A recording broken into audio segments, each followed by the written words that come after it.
To speak proficient English with perfect tenses, you need to know all of these. In this video, I'm going to teach you these advanced English grammar features and help you reach a C1 English or C2 English level.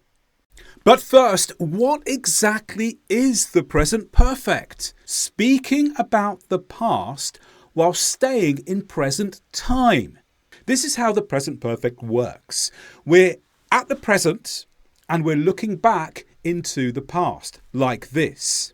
I have visited America. Basically, what are my experiences in all of my life up to now? Well, something that happened during that time is visit America. But I'm speaking up to the present. So the time of my story is in the present. I'm placing my time frame now in the present. Compare this to the past simple. I visited America last year. Now, this is also looking back into the past, but this time I'm inviting you to come with me in a journey into the past. I'm taking you to that moment last year, and I'm telling you this is what happened in that moment. So the cross here, the blue cross on the line, is in the past because I'm placing my story in the past. And that's what makes this different to the present perfect, because with the present perfect, I'm keeping the time of the story now and looking back into the past from now. 19. Present perfect with the time stated. Now, we are used to understanding that the present perfect does not go with a specific time. However, people are now breaking this rule. Have a look at this extract from a newspaper article. A major police operation has started at 3:03 p.m. this afternoon. Some modern writers, especially newspaper writers, occasionally mix the present perfect with a stated time. And this is probably done to make the reader feel the event is current whilst informing them of extra relevant details. 18 is who's responsible. We commonly use the present perfect for time periods starting in the past up to the present, such as this. Cars have been in existence for 100 years. But when we talk about the person responsible for something, very often we'll use the past simple, even if we don't specify the date or the time. For example, Henry Ford invented the car. We don't have a time, but we use the past simple because we are identifying the person responsible. 17 is temporary or permanent.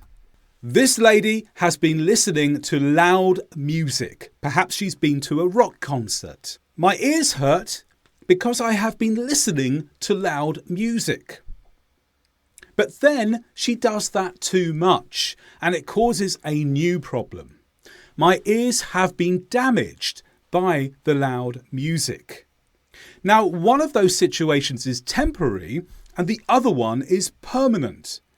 The first one is the temporary situation. My ears hurt because I have been listening to loud music. So the listening happened for a temporary period. It wasn't going to go on forever. But in the second sentence, we have a permanent situation. My ears have been damaged by the loud music. They were damaged in the past, they're damaged now, and that's probably going to continue to be the same situation. This shows one of the differences between the present perfect simple, which is for permanent situations, such as my ears have been damaged, and the present perfect continuous, which is for temporary situations. I have been listening, but that was only for a short period. 16 is for repeated actions. And again, we're looking at the difference between the present perfect continuous and the present perfect simple. Here's someone cutting their grass. But here we talk about that activity in two ways. In the first one, we talk about it being a repeated action or event in the past. She has been cutting the grass a lot recently. So the focus is on the fact that it's a repeated action, but we're not stating exactly how much this has happened or the frequency. With the simple though, she has cut the grass every day for the past month. Here we state the frequency. So quite often the continuous will go with repeated actions and events, but the simple will go when we talk about these actions, which are repeated, with the frequency with which they happen. Now it's important to add this here. These are typical principles. But they also depend upon whether the actions feel temporary or permanent, as we saw in point 17, or what we're going to see in point 15. And 15 is activity focus or completion focus. Here's someone doing a regular routine job in a house. And here's what they say. I have been cleaning the kitchen. Notice it's present perfect continuous. I have been, and then the verb with ing. At the end, though, they say this instead. I have cleaned the kitchen. What's the difference here? Well, when we use the simple form, we are talking about something that has finished. We're talking about the completeness of something. I have cleaned the kitchen. There's a complete activity here. It's finished. But with the continuous, I emphasize the activity itself. I have been cleaning the kitchen. I'm interested here in the activity that happened. Has it finished? We don't know. That's not important here. That's not what we're trying to communicate. We're trying to communicate the fact that an activity was in progress. And you can study English further on my Perfect English Grammar course. There's a link in the description below this video. 14 is what I call informal omission. Have a look at this example here. Have you made your bed? Now the textbook answer is I've just made it, which is short for I have just made it. And this word just emphasizes the recency. It's something that happened extremely soon before now. But informally, we can do something different. We can drop the word have. And we can say, I just made it. And this is very common in informal English. And this is one of those situations where the word have can be left out when we have an extra word that commonly goes with have, because just carries that meaning of recency on its own. 13 is already. You may be aware that the British and the Americans sometimes use this word in a different way.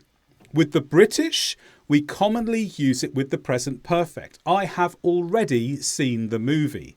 Americans may sometimes use it with the past simple. I already saw it. But did you know there are other tenses and uses of already that are away from the past time? Let's look at some of them here. It is already the best seller of the year. This is present simple. It is already. And really here, already means up to this point. Already also carries this sense of surprise, perhaps before we expected. The best seller of the year, already, I thought it would take longer than that. But we can use it with the present simple in a number of ways. Another way that we use already is in the next sentence. They are already at the cinema. And here it means arrived early. They arrived early for the cinema. We can also use it in the next sentence. We already know the ending. Here already means information that's reached you before this particular time. But here we use the present simple verb know. We already know means it's in our knowledge at this moment in time because it entered before. And then sometimes we put it at the beginning of a sentence in an adverbial phrase. Already late, they sat down quietly. 12 is has been. And this might not be what you're expecting, because here we're looking at the word or phrase has been as a noun. Look at the example here. Here's someone trying to play football, but they are exhausted. Why is this? He can't play football anymore. He's too old. He's a has-been. A has-been. What do we mean here? A has-been is someone who tries to do something which they can't do like they did when they're younger. This person could play football really well when they were younger, and then when they were older they tried to play football again. But they couldn't run properly. They didn't have the same skills. They really shouldn't have been on the team. And the people said, you're a has-been. You were good when you were younger, but you're not good anymore. For 11, we're now going to move into the past perfect, and in particular, look at the difference between the simple and the continuous in the past perfect. The past perfect indicates when an event comes from before the time in a story. The story here will help us understand that more. It was morning. The birds were singing. The sun was shining. A bin was on the ground because it had been knocked over by a car during the night. The car had been driving too fast. The yellow writing represents the past perfect simple, had, followed by the past participle. And the green represents the past perfect continuous, had, to be, and then the verb with ing. What's the difference here? Well, the first one, a bin was on the ground because it had been knocked over by a car during the night. Well, when did the bin get knocked over? Before I saw it on the ground. So to tell the listener that the bin was knocked over before, I use the past perfect. This is because the events are not in time order in the story. When events are in the time order in a story, we just use the past simple. But here we're using something that happened before to explain something we've just said. So the past perfect indicates to us we're not carrying on in time order. We're now going back in past to explain something that's happening at this particular time. The reason why we use the past perfect simple and not the continuous here is because there's a completion focus. It had been knocked over by a car during the night.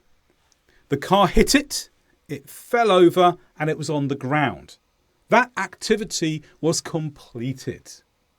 But the next one was not at a particular time. The car had been driving too fast. So it was driving too fast before it hit the bin, and maybe it carried on driving fast afterwards. We're not sure. But the point with the past perfect continuous is that we have a finished situation with an activity focus. We're focusing on the activity of driving, not the result of something, which is that it was knocked down to the ground. 10 is past perfect tense reduction. Look at this lady. She looks rather cross, and here's why. The film producer, which is this lady, was in a bad mood. She had been filming a scene when the set fell down. Now, focus on the two tenses in the second sentence. She had been filming a scene, past perfect, when the set fell down, past simple. Yet the word when tells us that the two things must have happened at the same time. However, we use the past simple here because of the rule of tense reduction. Once you have established the time is before the story, in other words, using the past perfect, other simultaneous events can revert to the past simple. This is helpful because if we continue using the past perfect in the same sentence, then the listener's not sure if the second activity happened before the first one, because had indicates that something happened before another. But when they're simultaneous, we don't need to do that. We just use the past perfect with the first activity we mention, and then the past simple can carry on with subsequent activities which happen at the same time in the same sentence. And to complete our focus on the past perfect, I'm going to introduce for point 9 some phrases that come up often with the past perfect. Some of these don't get taught in grammar books, but if you go through texts which have been analysed, you'll find that these words are some of the most frequent that are actually used with the past perfect. First of all, by. The discovery had been made by Sie whom. Now, here we're using a passive form of the past perfect, had been made. And of course, the passive is commonly used with by, followed by the subject. For and since go with the past perfect a lot, just in the way it does with the present perfect. Fossils had been on the riverbed for thousands of years before being discovered. So we're still looking at a time period that describes this activity that happened before another in the past. For and since can be used to do that. The difference here is that the past perfect does not necessarily mean all of time up to the point in the story. The past perfect can be for events that have finished well before the time of the story. So it doesn't work in exactly the same way as the present perfect for that. We also use who and which a lot with the past perfect. They discuss the CEO who had been caught stealing money from the company. So often when we use a relative clause, often with who and which, they're probably the two most common, we're giving extra information about a noun that describes that noun. But often when we give in extra information about a noun, we will talk about something that the noun did or affected before the time of the story that helps us with the story. So the past perfect is common to use in that way. We also use it with if in conditionals. If I had seen the advert, I would have bought the product. And this is being hypothetical about a situation in the past, perhaps that you wish had been different. And finally, before. They went out in the evening. Before going out, they had locked all the doors. Now, I've put this in brackets because some people will omit this, and that's fine, because the word before conveys the meaning we're trying to get across already. Before going out, they locked all the doors. Before, it's already putting our mind in that past time. But it's still correct to use the past perfect, and people do, just to re-emphasize the fact that it is before the time in the story. 8 is have as a participle. Here's a man telling you where to go. These are the instructions he gives you. After you have seen the show, you must leave by the left exit. Here we have two clauses. We have you have in the first part and you must in the second. But we can reduce the first clause by turning have into a participle. This is possible because we have the same subject in both parts. So instead of saying you have seen, we can say after having seen. Have, the verb, the auxiliary verb, becomes having the participle. And so the first part of the sentence now takes on adverbial qualities describing the second part, which becomes the main clause. It's similar with the past perfect. After we had seen the show, we left by the left exit. We can reduce had to having again, but notice there's no difference between what we do with the participle form when we reduced have as with had. Have becomes having and had also becomes having. 7 looks at alternatives for and since. For and since are very common when describing time periods with the present perfect and also the past perfect. I've known her for 10 years. We've known each other since 2014. So for and since are very common when we explain the time period. But there are alternatives. Here's a few. Firstly, we can simply leave out the word for altogether in speech. I have known her 10 years. For can be omitted. Also, I've eaten rice over the past 10 years. So instead of for 10 years, over the past and then the time period. We can also say this: I have been coming here all my life. And this phrase would not use for or since. It just stands on its own as a time period after the present perfect. Or maybe you're thinking this: we have been here too long. And this would be instead of saying for and then the time period. So there are a number of less definite time phrases that we can use that we can put in the place of for or since with the present perfect. 6 looks at how we make inversion happen with the perfect tenses. First of all, here is a lady who's feeling lonely. Never have I felt so lonely. And here we achieve negative inversion. The negative word goes before have. Instead of saying I have never felt so lonely, we can invert it to create extra emphasis on what we're saying by saying never have. Another way is to turn a subordinate clause into a participle, as we've just seen. After I had arrived at the gathering, I started making new friends. We could change after I had arrived into this: having arrived at the gathering. What's important here is that the subject needs to be the same in both parts. So in the first sentence, I had arrived. First clause, I had arrived, and then the second clause, I started making. The same subject in both clauses. When that happens, you can reduce the clause by deleting the subject and turning have or had into its participle form, having. With the past perfect for the third conditional, we can use inversion. Instead of saying, I wouldn't have been so lonely if I had made more friends, or if I had made more friends, I wouldn't have been so lonely, we can lose if and start with had. Had I made more friends, which has the same meaning as if I had. And finally, when being rhetorical, this means when you're saying something where you don't expect a response, you're just saying it for emphasis or exclamation. Did I let you down? Have I ever?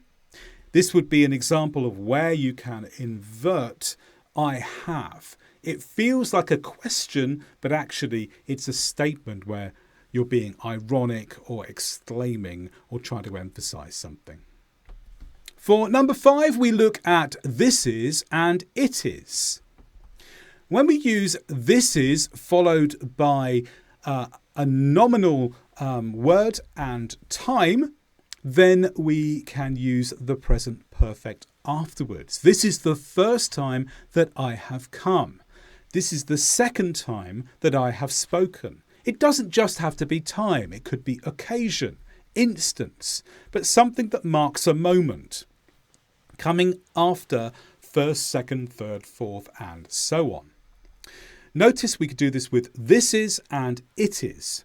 But if we change it to this was and it was, then we revert back to the past simple. This was the first time that I came. It was the first time that I spoke. For is would have, which has multiple uses with a present perfect construction. Firstly, past hypothesis. Did you pass history? Yes, I would have failed the exam if it wasn't for my fantastic teacher. So here, would have failed is working out a past situation. It's having deduction about the outcome that was likely in the past if a certain thing did not take place or a certain thing didn't take place. Secondly, the future in the past. And this is to do with expectations which didn't happen. I decided to take history in 6th grade. I would have taken geography, but my favourite teacher left. Here we are placing ourselves in the time of the story at the position where the decision happened. So we are just before the start of 6th grade. What did she do? She decided to take history. But at that time, at that moment in the past, just before 6th grade, she's also looking into the future. I would have taken geography. This was my future plan from that moment. But it didn't happen. My favourite teacher left. But point 3 is that we can also use would have for expectations which won't happen in the present or future. Look at the example. I am going to choose Harvard for my university.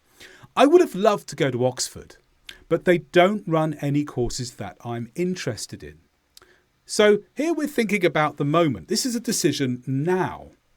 And would have here is discussing something that was a desire for the future, but it's not going to happen. For point 3, I'm looking at present perfect with other modals. Now, usually when we use the present perfect formation with other modals, we're talking about past deduction. They haven't arrived. They might have taken a wrong turning. When do we think this wrong turning happened? Before now. Are we certain? No. It's a deduction about the past based on logic. But we can also use it for the present and the future. They haven't arrived. They should have arrived, but their car broke down. So the situation now should be this. They should be here. The second example, we're not going. We might have gone, but we couldn't afford the tickets. So the concert happens in the future, or the sports event, or whatever it is they need tickets for is happening in the future, and they might have gone. It was a possibility that they would go to this future event, but something's happened to stop that being a possibility. For number 2, we're looking at some common uses of the present perfect, and it's commonly used with news. A major incident has taken place in the city centre. So news is often trying to keep you up to date with what's happened recently. So the present perfect is really good because it draws past events and puts them into the present, which is when you are watching the news. Experiences often go with the present perfect. I have been on all the biggest roller coasters in the world. Experiences are always things that happen between when you were born and now. So the present perfect is ideal for that. Also, if there's a past event and a present result, I am covered in mud because I have cycled through a field, or perhaps just I cycled through a field. Here you have a choice. Use I have cycled to emphasize it's something that you did in the past at a particular time, but up to now. The focus being now, or I cycled through a field takes the listener back in time to a point in the past. Here we don't know exactly when that point is, but using the past simple tells the listener I'm taking you to that point. It was in the past. It's not related to now. And if you don't know the time, sometimes it makes sense to just use the present perfect. What's happened? Oh, they have arrived. I don't have the time, but it's just the event that's happened. And number 1, keeping a story in the present. Compare these two stories. During her holiday, she visited many countries. She went to Kenya in March, then she travelled to Australia in April. Finally, she journeyed to Brazil for May. Compare that with the following. I have been to many places in my life. I have been to Kenya, Australia and Brazil. So the information is very similar, but in the first paragraph we used the past simple. And this took us back in time to March, April and May. In the second paragraph we used the present perfect, and that kept us in the present, as we explained at the very beginning of this video. Notice the difference in the feel here. In the second paragraph I'm talking about how things are now. Nowadays, I have this as my experiences, as all the things I possess as experiences in my life. So I'm talking about what's happened in the whole of my life up to now. So my focus is now because this is my present position. So to summarize, the past simple takes the listener into the past. The present perfect tells the same story but keeps the listener in the present.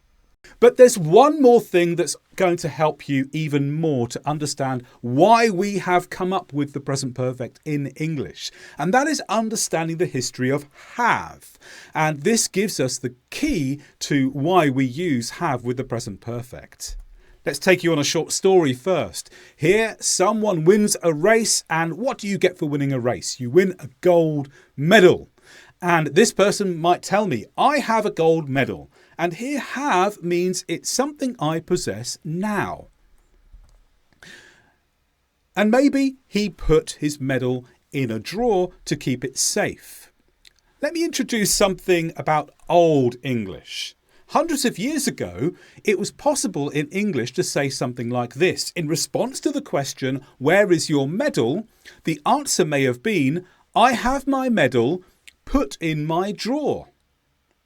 It's interesting, isn't it? We have a present simple verb, have, and the past simple, put, in the same sentence. And effectively what we did was we combined two things at the same time.